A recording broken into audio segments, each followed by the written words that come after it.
생명의 시간입니다. 우리 아침 예배로 하나님 앞에 함께 나가겠습니다. 오늘은 마태복음 21장 23절에서 32절까지의 말씀을 우리 함께 읽으시고 하나님 말씀을 나누겠습니다.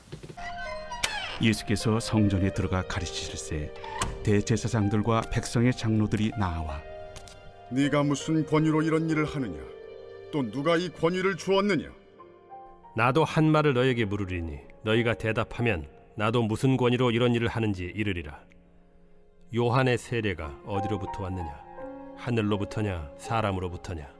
그들이 서로 의논하여 이르되 만일 하늘로부터라 하면 어찌하여 그를 믿지 아니하였느냐 할 것이요.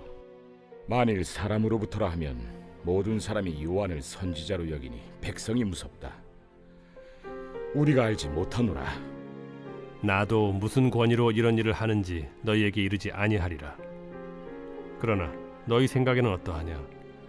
어떤 사람에게 두 아들이 있는데 맏아들에게 가서 이르되 예 오늘 포도원에 가서 일하라 하니 대답하여 이르되 아버지 가겠나이다 하더니 가지 아니하고 둘째 아들에게 가서 또 그와 같이 말하니 대답하여 이르되 실소이다 하였다가 그 후에 뉘우치고 갔으니 그 둘 중에 누가 아버지의 뜻대로 하였느냐?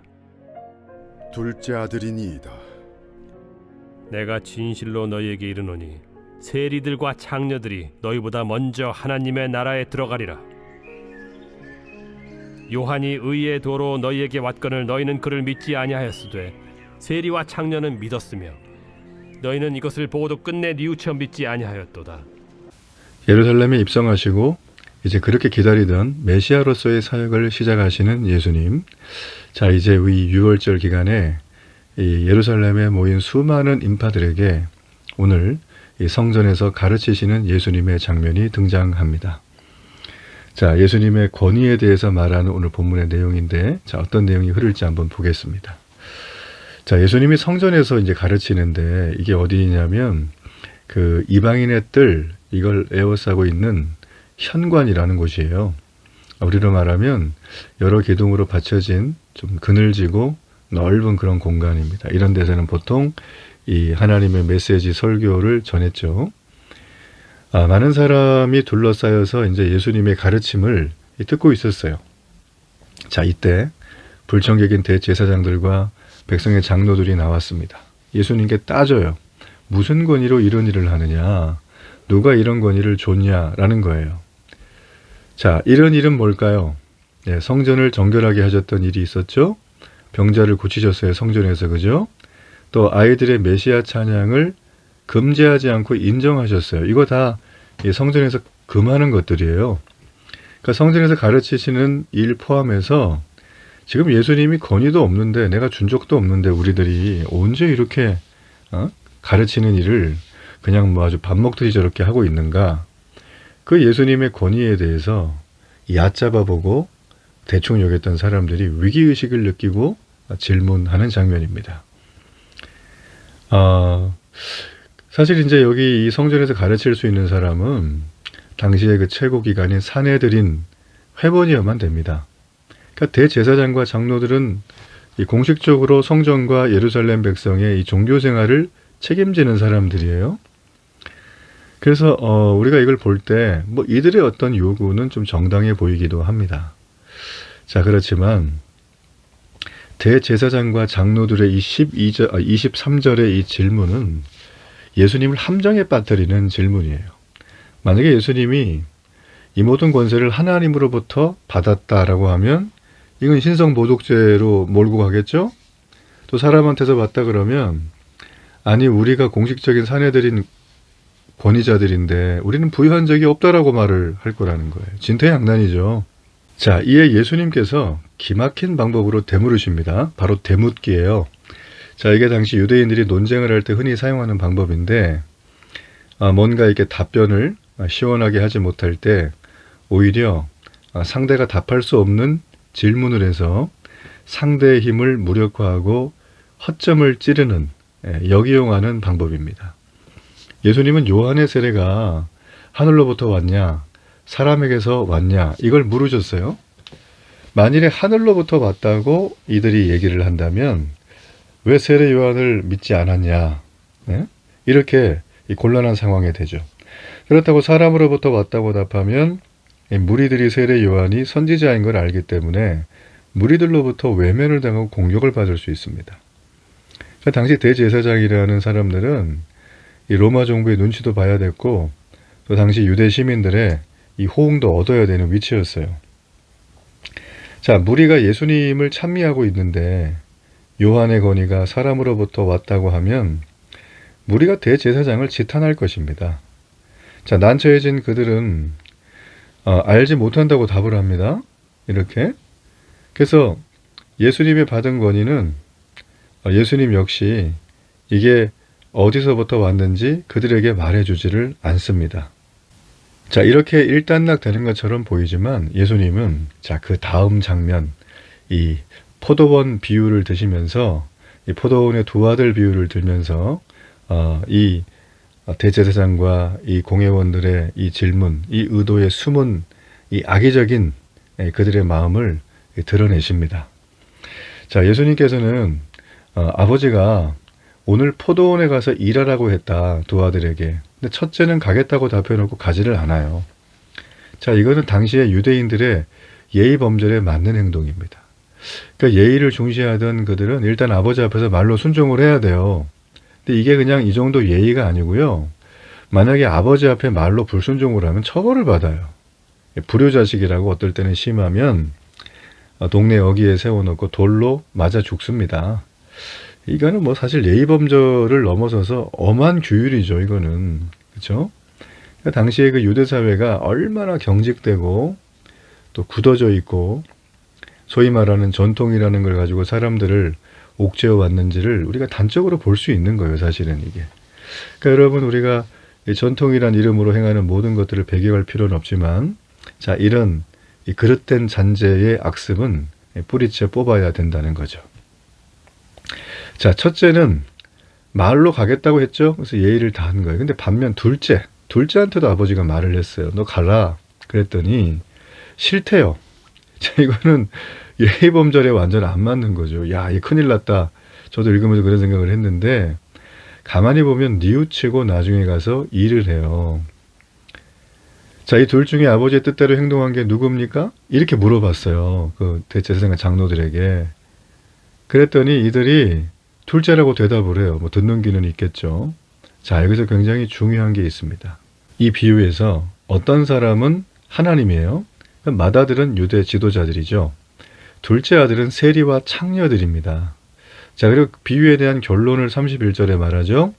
세리들과 창녀들이 너희보다 먼저 하나님의 나라에 들어가리라. 이렇게 얘기를 했어요. 자, 여기서 너희보다 먼저 하나님 나라에 들어간다는 의미가 무엇이겠습니까? 자, 이 먼저 들어간다는 얘기는 앞서가다, 나아가다라는 뭐 그런 것이거든요. 자, 이걸 가지고 보면, 자, 세리와 창녀들에게 하나님 나라에 대한 우선권, 천국 들어가는 우선권이 있고, 그 다음은 유대 지도자들이라는 거예요.